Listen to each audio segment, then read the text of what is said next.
There it is. All right, so just to start, lots of things to celebrate success. So on ANET 2, you guys were second in the network, only by 2 percentage points. But your kids overall had more year-to-year growth than any other 5th grade cohort, which is fabulous. And then our big priority standard has been 5.3, both literature and informational. And I just want to take a few moments to celebrate that success and your work with the standard. So if you look below, you guys had a 45% overall on standard RI 5.3. But the big thing to look at is the plus 22 at the bottom. That percentage growth from last year to this year is massive.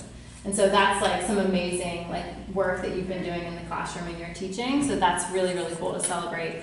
And then if you look at RL 5.3, you guys had the highest percentage overall in the network. So just taking a second to think about what's led to this success with this standard. I feel like with this particular standard, it was a lot of stamping the learning. A lot of check for understanding, a lot of stamping the learning, especially with the aggressive monitoring, going back, before even releasing them, telling them what we're looking for, and then in the moment feedback, help them, and then stamping after they get that feedback really, really seal the idea in their mind for those that are mastering. Nice. Yeah, but I think that, it was such a big priority, and that plus 22%, you can see how other schools, no one was in that high of a percentage. That's absolutely phenomenal. So we're going to use a lot of those successes and the things you guys did with aggressive monitoring and laser focusing on that one standard for this next spend. Okay. So you'll be happy to know we're going to move on from 5.3. I know it was a long time you were there. So we're going to push to 5.8. Yeah, so 5.8, and a few reasons why. It got a 50% on A2, and it's really heavily assessed on A3. So there's some room for growth there, even though it hit the network average already. It is going to be a heavy standard on ANET 3, and that's only in 30 instructional days. The biggest reason, though, is that all of your module work is around this standard. And so really catching early how kids are performing is going to be helpful. And so we're going to go ahead and start with the standard. I put the 4th and the 6th grade one around it just so you can see the vertical alignment where it was and where it's going. But just take about 2 minutes and read the vertical alignment of the standard and think about what do we need to know, what kids need to know, and what kids need to be able to do to master it.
Sweet little Mayana. We just all are.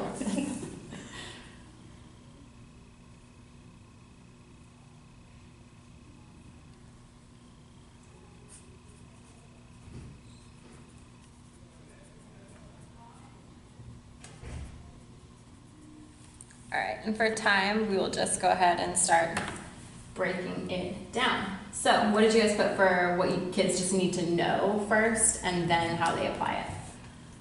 I feel like for this particular standard, it doesn't state.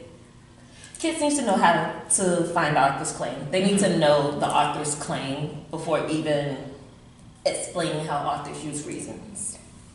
Yeah, I put they need to know what they're looking for. They need to know the gist, the claim, and the evidence there while they're skimming and reading. Yeah, I think it's important that the standard doesn't ever mention opinion, but we teach it with opinion, reasons, evidence. So that's just one interesting thing to point out.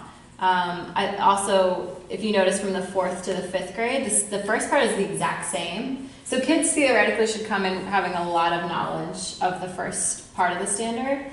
But I think what makes it messy in 5th grade is that there's multiple opinions. I think we saw that today on the assessment. Multiple opinions, and it's like tracing them back to the correct part.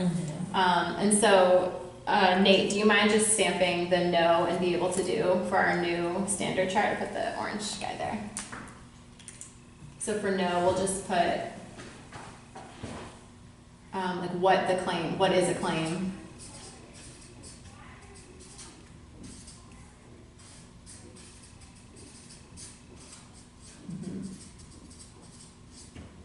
And I think what you said, Siobhan, knowing, what did you say about picking that first?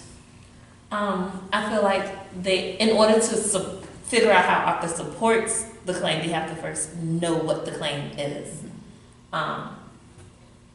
So I guess identifying the author's claim in the text. Yeah, I think identifies, I have that as well, on the no. So what is a claim, and then identifying the correct claim.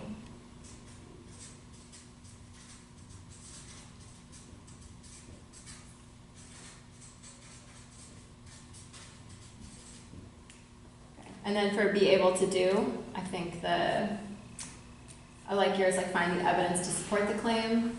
What else did you guys put there? Where to find it and to double check that the evidence supports the claim. Yeah, I think that alignment backup piece is huge here. And that seems to be what's tricky for them. Yeah.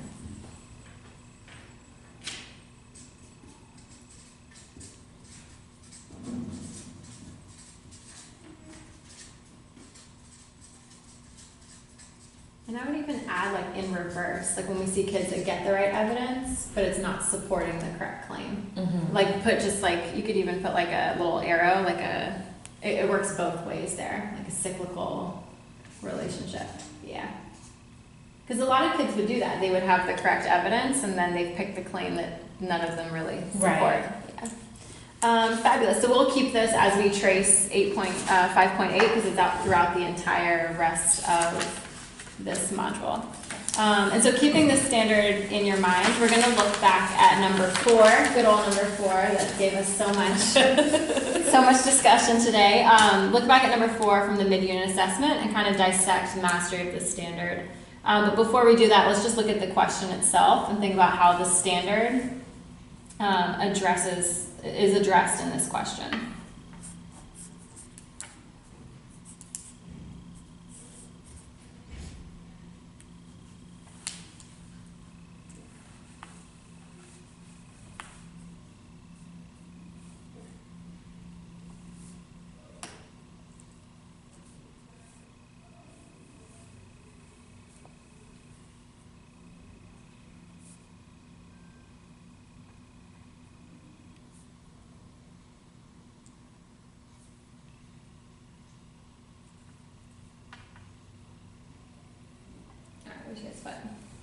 For number 1, it addresses the no part, like flat out identifying the claim. Yeah.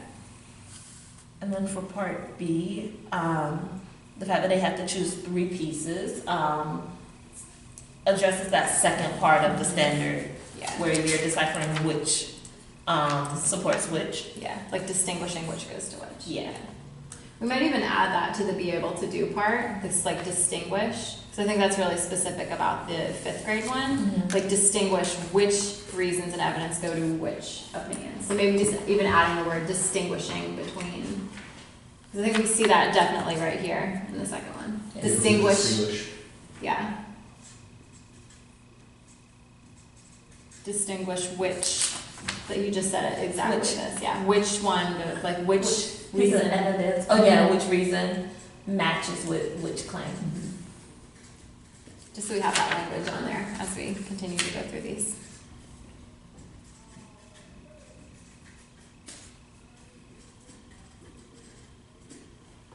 Awesome.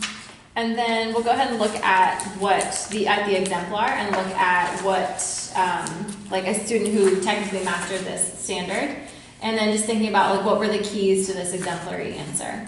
So if you look at, I forget which student this, oh, it was Abigail. So if you look at Abigail's, like what led her to get part A and part B correct, and think about like what thinking went into the exemplar. And we can just share this out, whole group. Oh.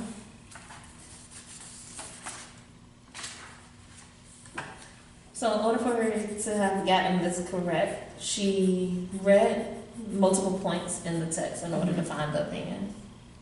Because the opinion, the question asked in this text, so it had to be multiple pieces.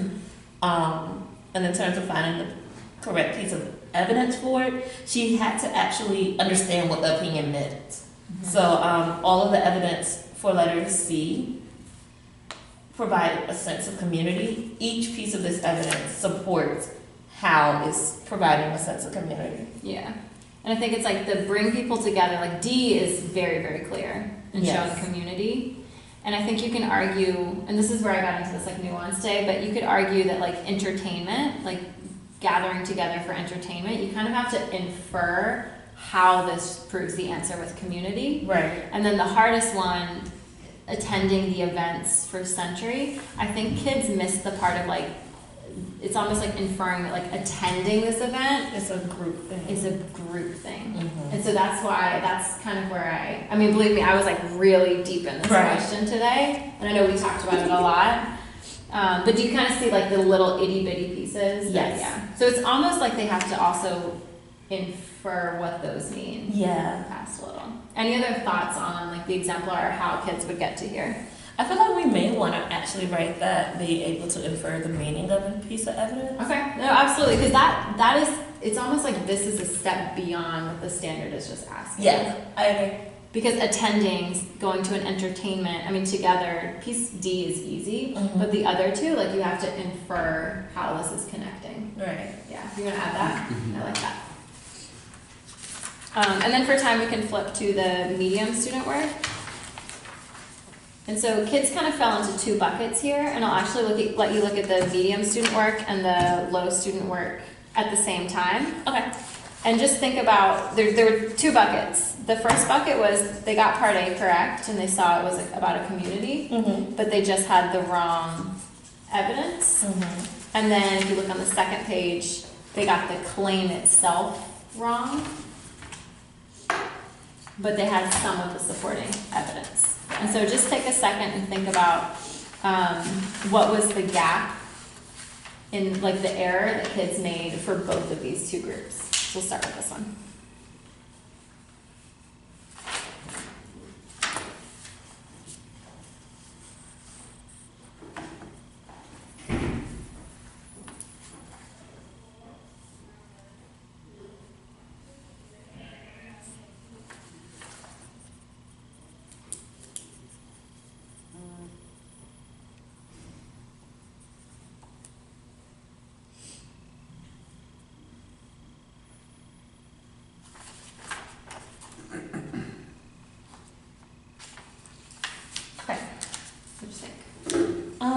Both of these students chose letter E. There's several influences on American sports. I feel like the idea of influence,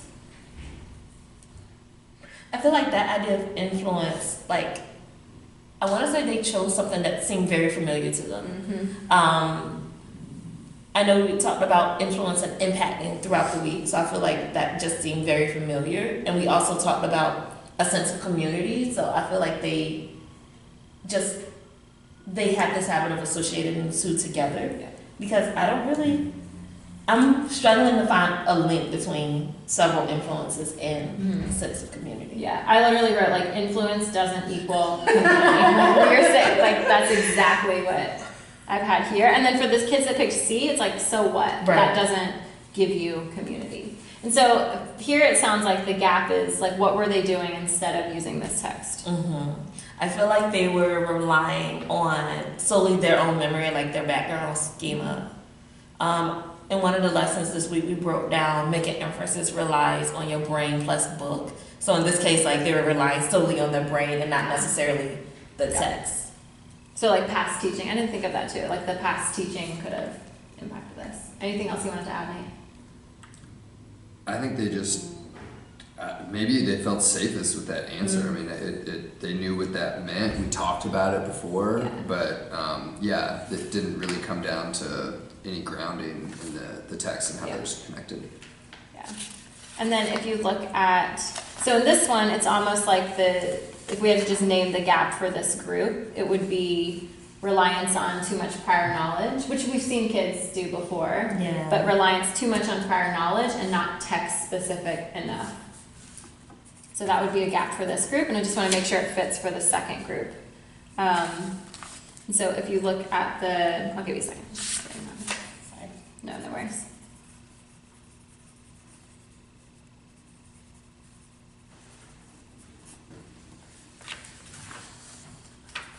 And then if you look at the second group, a lot of kids picked A, and we talked about this today. And A was sports have a positive impact on people for centuries. And while like looking at that answer choice, but then thinking about what we talked about with like attending the events, entertainment, like watching it together on a TV, attending the events and bringing people together. Just think about like what would be the really specific gap here if kids picked A but got B correct, which we saw a lot. It's like, what is it that they did if they picked A?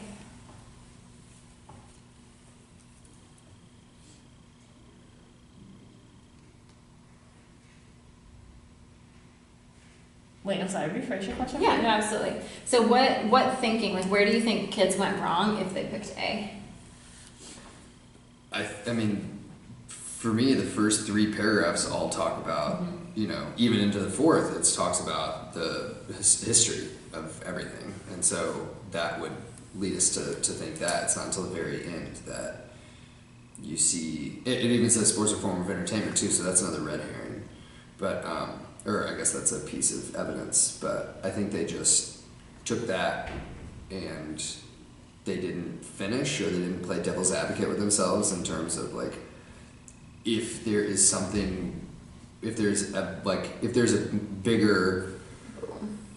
a more important, like there's a bigger opinion, like there's a bigger argument being made in that whole piece of text. Yeah, and so I think that like boom, like you're gonna see that on the next, for like the reteach, there's a bigger opinion, is a big part of it. Anything else? No, I feel like that's the biggest one between the two answers. That's why like my brain was so split in half. Like those that chose the next best answer literally chose it based off of one section of the text as opposed to the entire text. Now had it said like a specific paragraph, they would have been spot on. Yeah, but absolutely. And just like both of you just literally named the gap right there. And if you look at the little distractor guide on the bottom,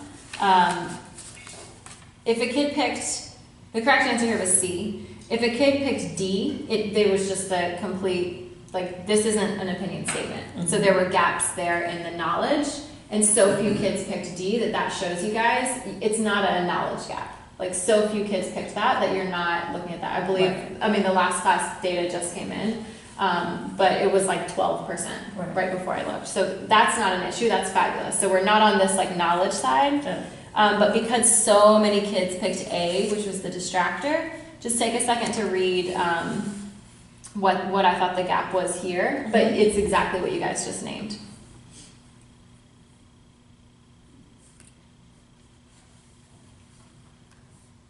Yeah.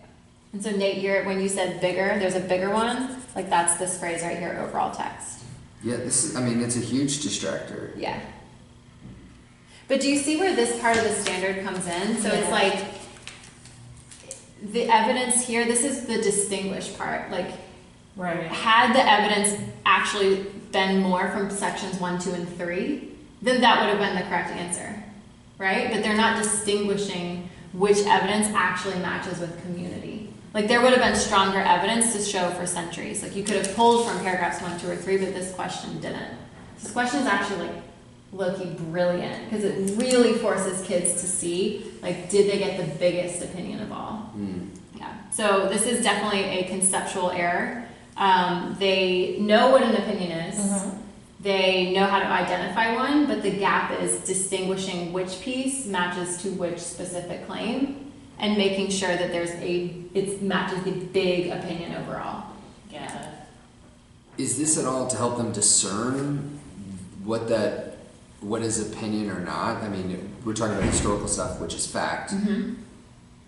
Like talking about fact versus what's debatable in terms of like this provides a sense of community for Americans. Like I'm trying to understand how to get them to do that better differentiation between like the distractor and and like, oh, they provide a sense of community. That's what's the opinion. That is the opinion here. Like, Well, I think so. A was an opinion. Oh, you're right. It is an opinion. A is still an opinion. D or C. What did I put? C is the correct answer. A is an opinion. D is an opinion. I'm sorry, I'm getting myself all confused here. A is distractor. It is an opinion. Right. B is a reading comprehension error. It is an author's opinion, but it's just generalized, inferred from a different text. C is also an opinion. D is the one that's a fact. And so because so few kids picked D, they actually can distinguish between fact and opinion. Okay. Yeah. And I'll check with Maryland's data in there, but the last I looked, it was like 12% picked that, which is very, very low. Okay. Yeah. But just to punch the big steps, thinking about how we get kids to differentiate, like distinguish which piece actually aligns, plus what is the biggest opinion overall. That's what we'll be trying to reteach. Okay. And so I have two, we can do this two different ways. We can do a model or a discourse. Model would just look like showing new steps to differentiate, and discourse would be showing like a small nuance, like side by side, and letting kids come to the conclusion. Which would you prefer here? I feel like the second would be better, simply because they have the strategies. It's now being able to apply that strategy with more evidence. Yeah, absolutely. That's exactly how I would probably reteach it. On the next page, I put a discourse up. And so this is how we would start to reteach it. So if we know that kids are picking a smaller opinion and they're not picking the biggest overall, giving kids a discourse between two kids that picked the exact same evidence, but one picked A and one picked C, and letting them battle this out. And so it looked like you could give them time to talk first, write their answer, and then share out whole group. You could have, depending on the classes, and we'll look at individual percentages, but you could have kids do it independently first. I feel like with Maryland, they could probably do it independently first, and then the other two might need that partner work first. But getting kids to see that you actually can't prove this based on with this the evidence that we have that is provided. Yeah. And that's going to be the kicker. Yeah. So there's two parts to this like gap. This, you can't really prove it. And this one is actually like something that's bigger and more important opinion. Like what we said for what Nate was saying, like this one stamps it. This is a bigger opinion. Yeah, I know. But the title is misleading, Roots in American Sports. I think that's what I got tripped up on. Yeah, don't call it roots then, you know? Yeah. Right? Yeah, and like the part where I got confused was how when you identify authors' opinions, you base it on the gist, and like the gist is talking about like the roots of it, the origin of it, and how it's changed over time. So I picked A in my mind because like it's talking about having a positive impact, but the biggest part was that centuries, because it's hitting on the fact that it happened over time. Yeah. But yeah, I want to see them battle it out. I know. If they can back it up, like I want to hear that point being argue made both about sides. the evidence not completely supporting. Yeah, and I think this is a beautiful time. Like kids are gonna go like here, and then I think the push in the teaching part will be actually take your highlighter and circle the itty bitty words in the evidence that support that. Like over A is gonna be tricky because century matches directly. However, the other two, Like, how does each piece of evidence support that? Actually support it. How yeah. does it support it? And so you'll get a lot of debate with A. That's just something to keep in mind. So push kids away from like century, like when you're aggressively monitoring the Right. discourse, and push them more towards like people have attended. Like, what does that part show you? And like that's where you can push to think beyond just like the matching century to century. And then so after